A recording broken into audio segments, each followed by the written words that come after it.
Oh, I just got hit by a tron right past me. But basically, what they do is simplified atmospheric model, which essentially means, like yeah. Where's Trav? I can't explain while I'm talking. You can fly. Okay. Try and do the thing. And we like Craig fly. If you like Craig fly, you can show him how to fly. But anyway, so the point. Not the way the model. But no, so the key is like in an atmospheric model, essentially if you pull back on a stick, what happens is because there's airflow over the airlines, you move the airlines, you have a pretty instantaneous turn. So it changes, your attitude's pretty quick to change. And Wing Commander kind of operated this way. It said simplified atmospheric models, like in space, you don't even have the kinetic energy issue where like you're high or low and you can fight for an advantage. So what ends up happening if you're trying to do a multiplayer game and two people have the same ship, you're in an endless turning battle because you're turning exactly the same rate because I've got a Hornet, you've got a Hornet. And so basically I sort of decided very early on that I wanted to have a much more accurate flight model. So what we do is on the ship itself, it's fully like every piece, like every weapon or thruster or like the shield generator and stuff like that. You missed it, blew up. All have mass and they all get attached. So they all change the center of mass, the moment inertia for the ship. And then when we want to rotate the ship, change its attitude and position, it's all done by the thrusters that fire at exactly the points they are on the body. Yeah. So then they're determined by like how quickly it gimbals into position, how much thrust it can apply. And so it's really much more like if you ever played Asteroids where, like the ship moves around and you've got a counter thrust. And so it'll be impossible for a human being to like control all 8 thrusters all at the same time. So we have this thing called the IFCS, which is the Intelligent Flight Control System, and it sort of takes your inputs on the stick and then translates it into, okay, I know Travis wants to pitch up or I know it's pitch down, and then fires the appropriate thrusters for that. But the big difference is that when you're doing it, because it's not atmospheric, like as it's firing thrusters, it has force, so there's inertia, you start to spin this way. Now if you want to stop, like you let go of the stick, well, it's not clairvoyant, it doesn't know when you want to stop. So there's some inertia where the thrusters have to like counter fire and slow you down. So if you go to first person, if he moves, you'll notice when he like moves, although he's so shut up, I don't think he's got much control anymore. Like he's just drifting sideways. Yeah, you're just fucked. I'll bleep that out, Chris. There we go. Yeah, he's completely shut up. He's gone. So what ends up happening is there's a level of inertia we can show you where you can, so you need to know to ease into something. Like if you're coming onto a target, it's like a car. If you're driving a car, you don't at 50 miles an hour, you don't hit the brakes as soon as you hit the stop sign. You basically go, there's a stop sign ahead, I start to ease into it. So one of the challenges in flying, if you can see if he goes up, and especially as he goes faster, goes up and down, there will be a high extreme, so you'll see a bit of overshoot. And so one of the challenges of learning how to fly this well is to sort of know the inertia and ride it in. But the thing that's really cool about this is that with this level of modeling, like when you lose things, like he just got a bunch of damage on his, that UI he's getting fucked on his back there. All of a sudden, your center of mass changes, your moment inertia changes, the actual feel of the ship will change, and also because we're modeling the ships correctly with the forces, it's like a car. Like you can have a car with the same engine, but if the engine's in the front versus the back, it handles completely different. And so in this case, because we've done the modeling like that, it allows us to have like all these ships to have much more of a unique feel, because you could have a ship with the same mass and the same engines, but if it's more compact, it will handle differently than something that's more spread out. And we did that because, for a couple of reasons. One, this game's got so much like variety, like from small ships all the way up to big ships, that we kind of needed something that could really handle that, because the old Wing Commander way would be you just change, you basically say, well, here's your turning rate, here's your acceleration, and you can just, a bigger ship, turn slower, right? Yeah. But they all feel kind of the same. Whereas with this, they have a different sense of, like you can fly, like the 3 ships you can fly in the dogfight right now.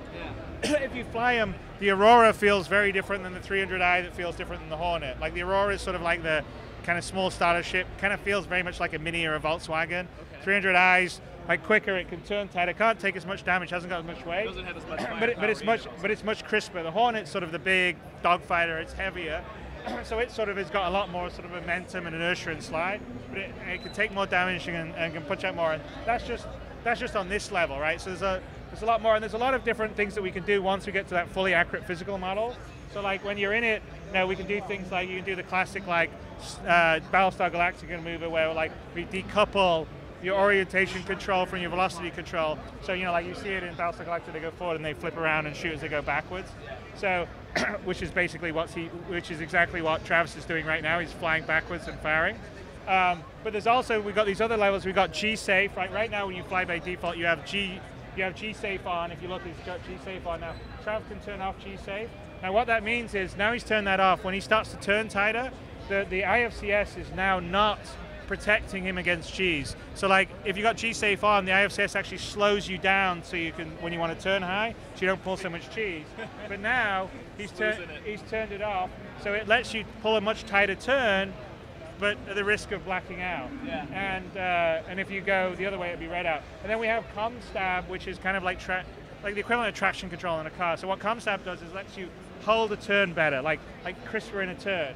But again, it will slow you down to make sure you don't overshoot it. Now, you may not want that. You may want to, like it's like a power slide in the car. You turn it off, you'll slide out more, but you'll basically be able to go through it with more velocity. And so the cool thing about all this sort of stuff, because it's all physically modeled correctly, is that in a multiplayer dogfight, there's a lot of different things you can do, and if someone else, you're on his tail, he can change, and if you don't react to what he's doing quick enough, he will gain an advantage. And the reason why this is important is in the old Wing Commander models, Just turn and turn. you're in a turning battle, you don't even have, you don't have the altitude, you don't have kinetic energy via altitude. So if I've got a Hornet, you've got a Hornet, and we're both undamaged, she'll be like, woo, and it's boring. And it actually was like in the old Wing Commander, like Armada or whatever that had multiplayer in, that was actually a problem. It wasn't that much fun. And so when we were originally thinking about how we were going to do it, we thought, oh, well, you know what? This is going to be a lot more work to do it this way, but ultimately it will allow a better feel for all the ships. Yeah. So it's much more like a Forza or something in terms of how you this can stuff pick goes. what you like. And it also will allow, in the multiplayer head-to-head combat, it will allow for like more skill and more variety and all the rest of the stuff. So I'm kind of really keen as we start to open up the multiplayer and see people fight against each other, because the thing is, there is no doubt that this system is a little more complicated than a simple atmospheric model. It's also a little unusual, so there are definitely people that played it at first and said, I don't like the flight model, I much prefer Elite's flight model or whatever, but Elite's got a much more sort of conventional space sim flight model, much more like the Wing Commander ones used to be.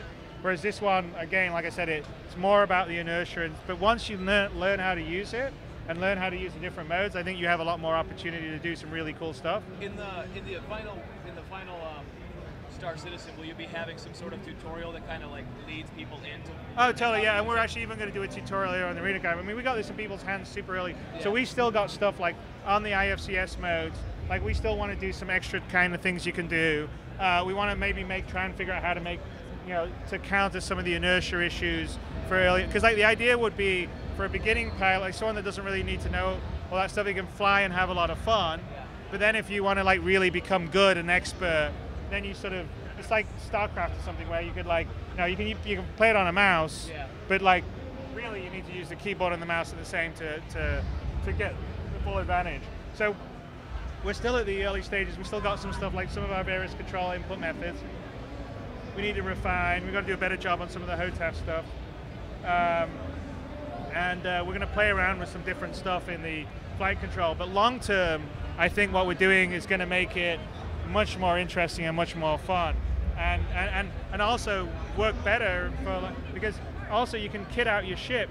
Your ship itself is almost like an RPG character because like this ship, well, as Travis is flying the ship, essentially like see, you can't, are you trying to crash? You're just showing off like sliding around it. You hit it. You didn't see that bit? But the ship itself is fairly dumb. Like all the thrusters, the weapons, the targeting computer, actually the IFCS itself, the shield generator, the power plant, all of them are actually individual items that are attached to the ship.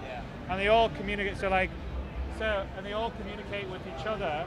And the thing is, it's really nice about it is like the power plant provides power. So there's sort of power routings around. But if that power plant gets damaged and doesn't do as much power, then none of these equipment's going to work as much because they're all drawing power. It's like a PC. If your power unit gets damaged, some of your components are going to start to fail. And also things like the computer, like the targeting computer. Well, it requires CPU power. So we have you also have a computer inside, and you can upgrade your computer, and that provides CPU power. Then you have real power, and then we have fuel. Those are the basic pipes that go around the ship, and different items draw from those pipes. And then if one of those things gets damaged or broken, then it will affect all the other ones. Yep. So it's a very systematic based engine, but I can show you, like, so he's flying around here. Like here I can go, this is the weapon groupings for it. And he's just grouped, that's his ball turret on the top and his Gatling's on the side group too. And you can sort of change your groupings around however you want. Go here to the power allocation. Now at the power I could take, so this is his weapons, right? It's just default, but you can make these groupings anything you want. Weapons, shield generator, and these are the engines. And he can change via here, like he can say, I'm going to put more power to my weapons because I want them to recharge faster. But then it will, his thrusters or his shield won't recharge as fast, and his thrusters won't move as fast. Or he could really crank his power to this to get faster thruster response, so crank there to do his shield. To make an escape, you can put all so you have a lot of energy management you can do, and then the same on the shield is, on the shield mode, you can okay, I'm going to push a bunch, like you can see this shield has been taking hits, now it's growing back up, and the back shield's growing back up there. So you can basically rewrite power. You can say, oh no, I want to put more, so yeah, you can see how the shield's gone, he's lost a shield on the side there. So you can rewrite the power around to the shields, and this is all stuff you can do dynamically as you're fighting. So right now in V8 0.8, we haven't done our HUD interface still needs a lot of work, and we're working on that to make all this usable, because we got a whole bunch of this stuff works. The systems are there, and we've got all our dev debug keys working, but in the actual easy to use HUD interface stuff, it's a bit broken right now, but that's all stuff that will be all fixed and resolved for before V1. The final arena command. Yeah, 1.0, right? Yeah. What's that? I buffed up my right shield big time. Right. You're right. Yeah, you've done, well, that's your power distribution, right? So we're still, these are all, but that's an insane amount of fidelity you could have in your ship. So the idea is you should be able to fly it and just not have to deal with any of this micromanagement. But if you really want to, say you're like really, I'm a competitive dogfighter, you can. And so, and the other thing is that you'll be able to, because you sort of set the items on your ship differently, it's kind of like an RPG character where you decide how you're going to equip your character for this mission. Yeah. So you could certainly set up your ship to run much stealthier, have a lot more cooling units to draw the heat off stuff, which would mean that your radar signature would be very little or none. It would be hard to get a target on you. Or you could potentially decide, I want more weapons and sacrifice some other things like stealthiness or speed, and it's kind of up to you. And so in some ways, I'd like to see people, depending on what their mission they're doing or who they know they're fighting, they would set up their ships differently. And also setting up those ships depending, you put some heavy weapons on outside on the wings here, your ship will handle differently than if you put the heavy weapons closer inside. So there's a whole level beyond the weight dispersals actually. Yeah. So the systems are all there, and then I think people are going to start to see and appreciate that in a way. There's nothing else that's doing something like that, and that's one of the reasons why we've taken so long and we've got such a big team doing it, because it's pretty crazy and silly and ambitious. But and ultimately, that's just I the think beginning too. I mean, this is just the VR version of what you would do in a cantina or as a competitive. No, 100%. And so I think long term, it's going to make for a much better, more satisfying game, because in some ways you are breaking a few eggs, because taking people away from what they're used to a little bit.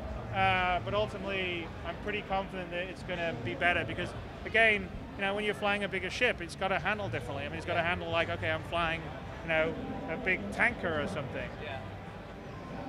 It looks fantastic. I mean, this is alpha, right? No, it's pre-alpha. I mean, we don't. I mean, the real alpha is when you got all the game in. This is the first pass at space combat with single-seater fighters.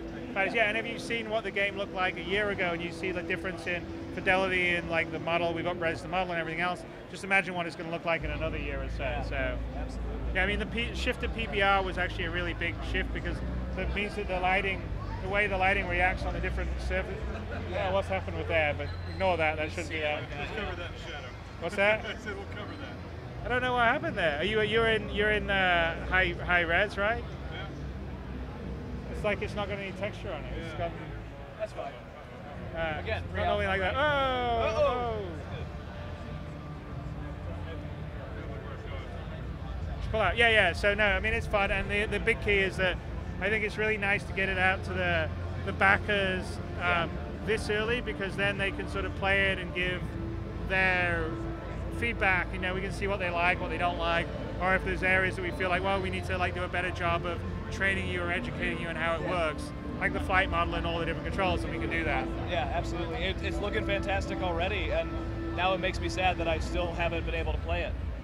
So I'm just gonna say. I'm sure we get you guys a press account. Ah, see, look at that. That's on camera. That's on camera. You just need a faster machine. Thank you very much, Chris. I really appreciate it. No, you're more than Thank welcome. you. More than welcome.